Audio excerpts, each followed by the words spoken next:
As the question says, a diver having a moment of inertia 6 kg meter square about an axis through its center of mass rotates at an angular speed of 2 radian per second about this axis.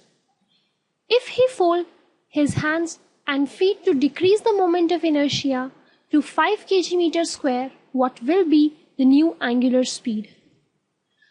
Now they have given us the moments of inertia before and after of the situation, the initial omega and the need to find the final omega.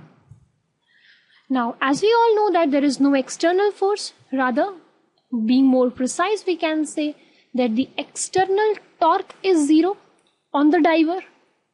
Now as the case used to be in the linear systems, when F external used to be zero, then the linear momentum used to be conserved or constant. The same is the case here, being analogous, that if external torque is zero, then the angular momentum will remain constant. Let us apply that condition only. If L is constant, then we will be having I1 omega 1 equal to I2 omega 2. We have been given as I1, omega 1 and I2, and we need to find omega 2. So we have omega 2 equal to 6 into 2 by 5, giving us a value of 2.4 radian per second.